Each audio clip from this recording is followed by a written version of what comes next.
I yield back. Thank you. Representative Kustoff. Thank you, Mr. Chairman. Nice hat. Thank you to the witnesses for appearing today. Thank you, Mr. Atkins, for hosting us.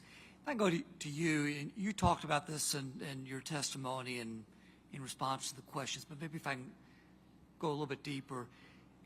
The volume here today is less and maybe substantially less than it was a year ago. Is that a fair statement? And can you give, I think you gave these numbers, but can you give the numbers of today versus a year ago and maybe at the start of the pandemic? So our numbers today, year over year, going back exactly 12 months, were approximately 42% down now as from where we were last year. What? Give that number again, I'm 42%. sorry. If you took our numbers that we have today and go back to 2019, as you know, we classify as pre-pandemic, we're down about 15% year over year. And how would you characterize the supply chain issues today as compared to a year ago? I think I had, as I phrased it earlier, the time kind of dissipated the supply chain issues. Right. What we were experiencing last year was a large glut of cargo that all was getting pushed out at once, where everything, there was no place to put it. Now that trade has slowed down and, you know, the inventory levels that we saw during the pandemic have come down, that has greatly eased, if not eliminated, the supply chain issues that we saw a year ago. To be fair about it, it's more of a demand issue than it is a supply Correct. chain issue. Correct. You've been in this business 30 years. You've seen up and down cycles. How would you characterize this cycle where we are now, or are we in a cycle? This is a very cyclical business. When, you know, interest rates are up, consumer purchasing goes down. When in 2008 and 9, during the financial crisis, trade came pretty much to a grinding halt. So we appear to be in a self-correction period, I think you could call it, where we are, you know, the shippers and cargo owners that you see across the board are working down their inventory levels. Once they get to a certain point, you'll start to see a replenishment, and you should see volumes then coming back. Okay. Where we are today, not a true definition, but would you characterize this as is it softening? Are we in a recession now?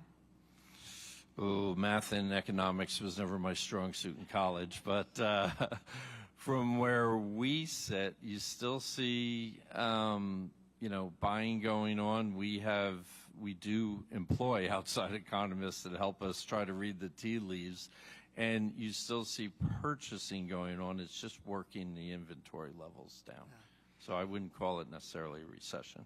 When you forecast out, say, 90 days, how does this seaport look then compared to now?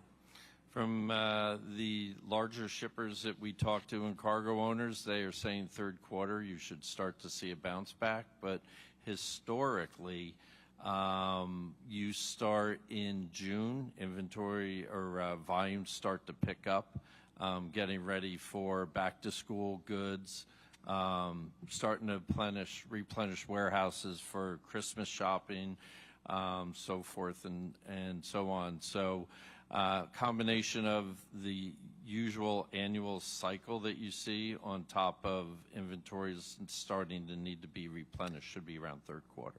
I think one example you gave was furniture and yes. lack of demand, and I think you characterized it because of rising interest rates. So if you expand that out, if interest rates stay elevated compared to where they were, the demand for furniture may not be what it was a couple of years ago. Would that be a fair statement? That is a very fair statement. If I can, in just my remaining time, in your opening statement and in your written statement, you talked about the media reporting in 2002 on the supply chain, blaming it on carriers, and that was misplaced. Yes.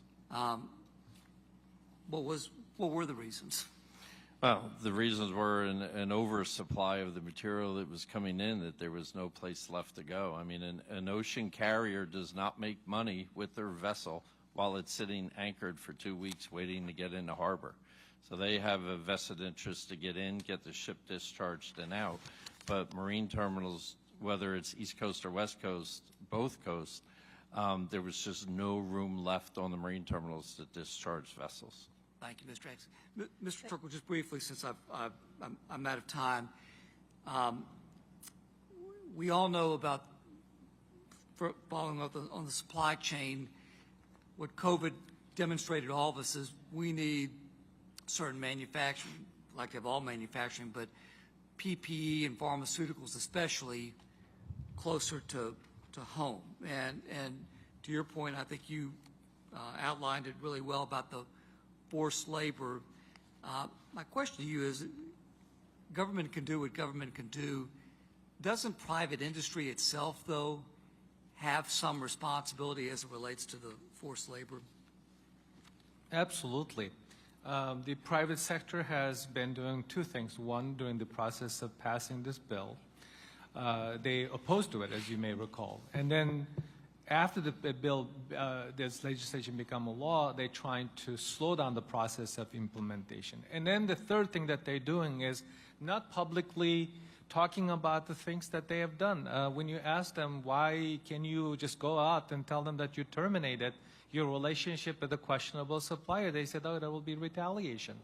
There is a company called O-Film that makes the iPhone screens. Apple let them go, but to this day, Apple never talks about publicly why they let this company go. So this is the private sector has a huge responsibility, and now they should have find out that this country that they have been telling American people is an ideal place for business, doing business is becoming increasingly hostile. Thank you very much. Thank you very much. The chair recognizes Ms. Tenney of New York for 5 minutes.